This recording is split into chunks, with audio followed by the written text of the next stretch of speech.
कभी आप वृंदावन गए हो, प्रेम मंदिर जगत गुरु ब्रह्म ऋषि कृपालु जी महाराज के द्वारा नवनिर्मित प्रेम मंदिर, ताजमहल भी फेल है, इतना दिव्य इतना भव्य। पास में पागल बाबा का मंदिर है, 10 मंजिल का पागल बाबा। अभी 50 वर्ष पुरानी घटना है, 40 वर्ष पुरानी। महाराष्ट्र में एक गांव में एक केवट रहता था, मल्लाह था, नाम था भोला। गरीब है, बेटी जवान हो गई। लड़कों ने कहा पिताजी बहन का विवाह कर दिया जाए उचित समय पर। गांव में एक सेठ रहता है, कर्जा लेकर के बेटी का विवाह किया। बच्चों ने मेहनत की, मजदूरी की। मैं पढ़ नहीं सकता। सेठ की नीयत खराब हुई, असली रसीद छिपा के रख ली, नकली रसीद में कुछ धन शेष लिख दिया और भोला को रसीद पकड़ा दी। कुछ महीने बाद तगादा भेज दिया, पंचायत पड़ी। भोला ने कहा सेठ जी मैंने पाई पाई चुकता की है। हर बात पर, हर शब्द पर भोला की एक आदत थी। कोई कहता था क्या कर रहे हो, कब जा रहे हो, कहां जा रहे हो, तो भोला कहता था रघुनाथ जी की मर्जी, मेरे रघुनाथ जैसा चाहें, मेरे रघुनाथ जब भेज देंगे, राम जी जब बुला लेंगे। हर बात में रघुनाथ को बुलाता था। तो भोला का मुकदमा उन दिनों लोक अदालत में गया। लोक अदालतें चलती थीं, तो लोक अदालत में मुकदमा गया। तो जज जो था वो बहुत धार्मिक था, बड़ा भाव भक्ति से भरा हुआ। भोला कटघरे में खड़ा है, आंख में आंसू भर के। जज ने देखा नाथ हाजिर हो, ऐसे 3 नारे जो लगाए हैं, रघुनाथ हाजिर हो, रघुनाथ हाजिर हो, रघुनाथ हाजिर हो। चपरासी ने आवाज लगाई तो दरवाजे पे प्रकाश हुआ। प्रकाश में कोई आवाज आई। कोई वृद्ध व्यक्ति लड़खड़ाता हुआ लाठी के सहारे, कमर झुकी है, गले में तुलसी की माला, माथे पर चंदन और चावल लगे हैं, कमर झुकी सी, वृद्ध की झुकी सी देह, लड़खड़ाता हुआ कोई बुजुर्ग आ रहा है। चाल लपटी सी एक वृद्ध की झुकी सी देह, धोती फटी सी, शीस माथे धरे आए हैं। हाथ में छड़ी है, गले में तुलसी की माला है। आज कटघरे में आकर के वो बुजुर्ग व्यक्ति कांपता हुआ खड़ा हो गया। जज ने पूछा तुम कौन हो? तिरछी नजर से देखा, चंदन चेहरे पर, चावल, तेजस्वी ललाट। तिरछी नजर से उस बुजुर्ग व्यक्ति ने जज को देख करके कहा मेरा नाम रघुनाथ है, दुनिया वाले मुझे रघुनाथ कहते हैं। जज साहब कुछ समझ नहीं पाए। जज ने कहा ये बताओ, जब भोला पाई पाई चुकता कर रहा था तो ये कहता है कि रघुनाथ जी मेरे सब जानते हैं, उनके सामने मैंने पाई पाई चुकता की, तब तुम वहीं थे क्या? भगवान ने तिरछी नजर से भोला की तरफ देखा। बोला आंख बंद करके रो रहा है। भगवान के आंख में आंसू आ गए। भगवान ने जज साहब के आगे हाथ जोड़े और कहा हुजूर, जब मेरा भोला पाई पाई चुकता कर रहा था तो मैं वहीं खड़ा देख रहा था। भोला निर्दोष है साहब, भोले ने पाई पाई चुकता की है। जज साहब ने कहा इतनी गवाही से बात सिद्ध नहीं होगी। भगवान बोले हुजूर क्या करना पड़ेगा? जज ने कहा ये कैसे सिद्ध होगा कि तुम वहीं थे, ये भी तो सिद्ध करो तुम वहां थे। तो भगवान तो सर्वांतर्यामी है।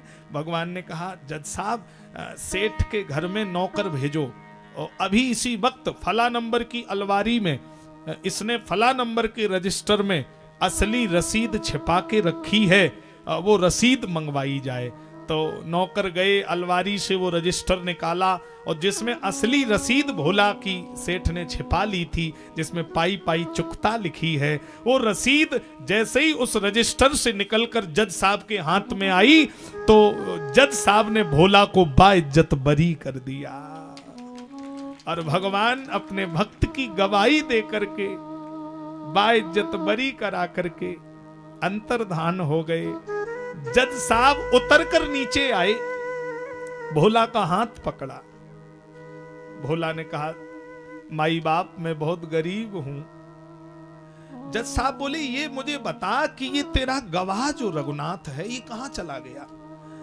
भोला बोला, रघुनाथ तो वहां रहते हैं जहां मैं रहता हूं। तो तुम कहां रहते हो? बोले, मैं वहां रहता हूं जहां मेरे रघुनाथ रहते हैं। तो भोला जज साहब का हाथ पकड़कर उसी मंदिर में ले गया। मेरे रघुनाथ यहीं रहते हैं। पुजारी जी आए, जज साहब बोले, ये तो रघुनाथ नहीं है। पुजारी ने कहा, जज साहब आपका चपरासी इन्हीं रघुनाथ को समन दे गया। पूरी बात जब जज साहब के समझ में आई तो जज साहब का शरीर ठंडा पड़ गया, आंख में आंसू आ गए और अपनी लाल बत्ती की गाड़ी की ओर भागे। रोते हुए अपने बंगले पे गए। पत्नी और बेटी दौड़ पड़ी। सेठ जी बिस्तर पर गिर पड़े। जज साहब रोते जा रहे हैं। बेटी ने आंख के आंसू पोंछे, पिताजी आप रो क्यों रहे हो? पत्नी गर्म पानी करके लाई, पैर धोने लगी। जज साहब आप क्यों रो रहे हो? जज साहब बोल नहीं रहे। बेटी ने हाथ जोड़ के कहा, आप बताओ रो क्यों रहे हो? जज साहब ने बिटिया से कहा, बेटी अपराध हो गया। क्या अपराध हुआ? बोले, शिव सारद नारद शेष गणेश केहू नहीं ध्यान में वे आते रहे। बड़े बड़े योगियों के ध्यान गम्य हो जाने वाले, बड़े बड़े मुनियों के चिंतन से अंतर्धान हो जाने वाले, सोई आज विनीत अदालत में किवटा के गवाह कहाते रहे। वे आज केवट के गवाह बनकर आ गए बेटी, और मैं अदालत में कुर्सी पर बैठा। मेरे सरकार जिनके लिए 40 वर्ष से मैं व्रत रहता हूं, 2 घंटे सुबह में पूजा करता था, वो सरकार मेरे कटघरे में खड़े और मैं पहचान नहीं पाया। पत्नी ने कहा, सरकार आपका जीवन धन्य हो गया, आपकी सेवा सफल हो गई। आप जिनके लिए पूजा और व्रत करते थे वो आपको दर्शन दे गए।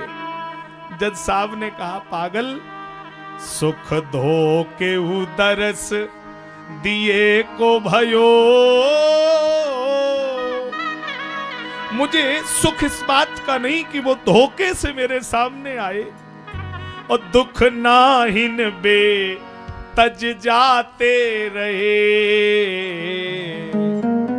दुख इस बात का नहीं कि वो छोड़कर मुझे चले गए, सुख इस बात का नहीं कि वो धोखे से मेरे सामने आए, तो फिर रो क्यों रहे हो? जज साहब ने कहा कि कुर्सी पे बना मैं जज बैठा रहा, सारे संसार का जज मेरे कटघरे में खड़ा रहा, घंटों मुझसे जी हुजूर करता रहा। मैं कुर्सी पे बना जज बैठा रहा,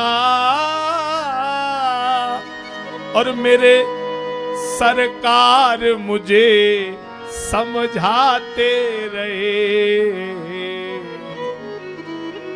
प्रबल प्रेम के पाले पड़ कर प्रभु को नियम बदलते देखा।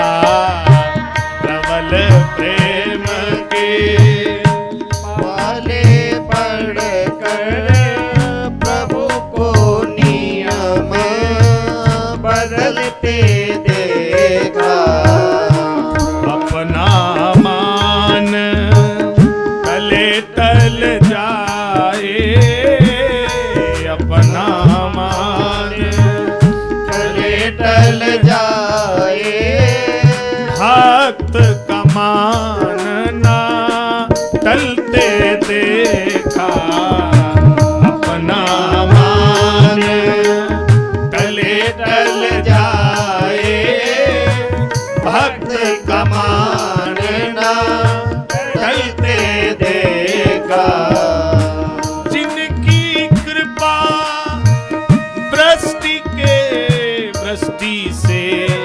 सकल सृष्टि को पलते देखा, उनको ग्वाल सखा मंडल में 100 बार मचलते देखा। प्रबल प्रेम के पाले पड़कर प्रभु को नियम बदलते देखा। प्रबल प्रेम के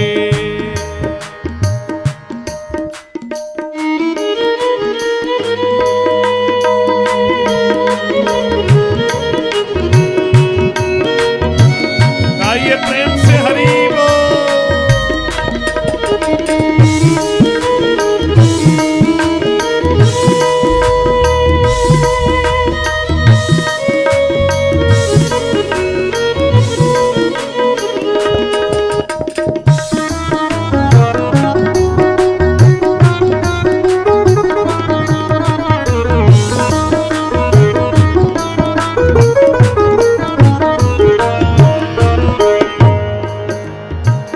जिनके चरण कमल कमला के, जिनके चरण कमल कमला के करतल से संभलते देखा। करतल से संभलते देखा।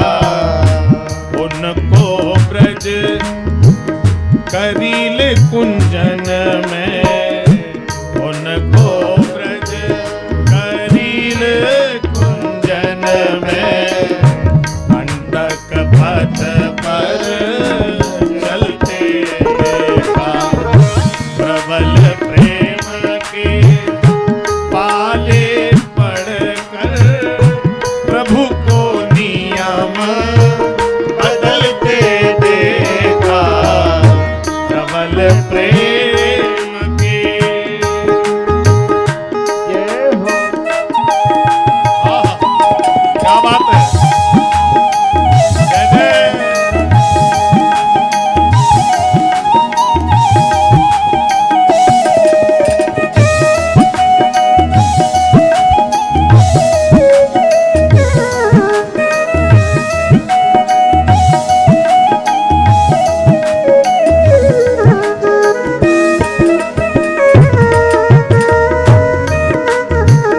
हरि बोल।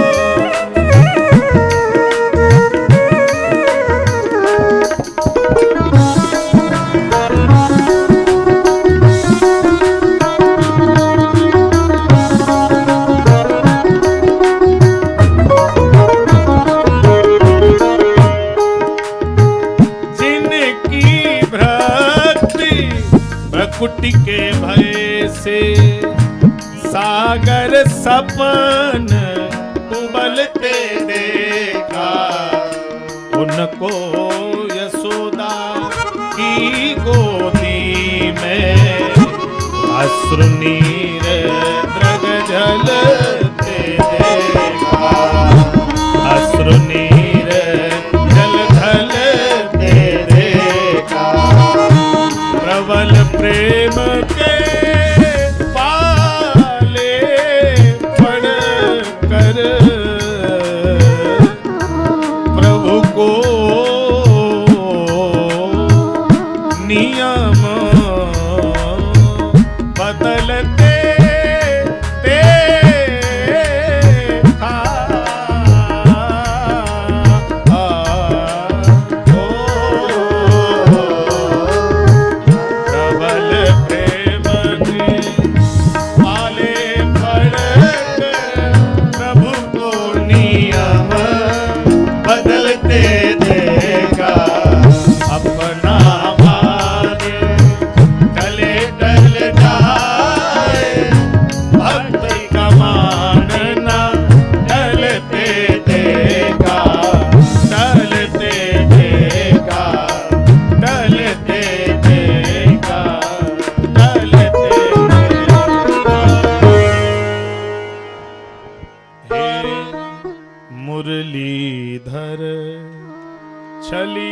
मोहन,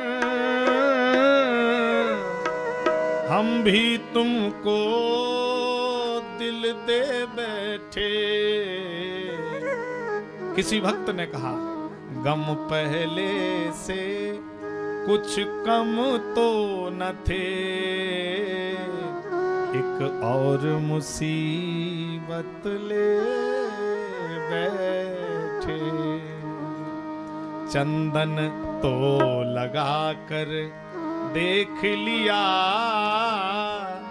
अब खाक भी मल कर देखेंगे। और जिस राह में सीता राम मिले, उस राह पे चल कर देखेंगे। भगवान बड़े कृपालु हैं, भगवान बड़े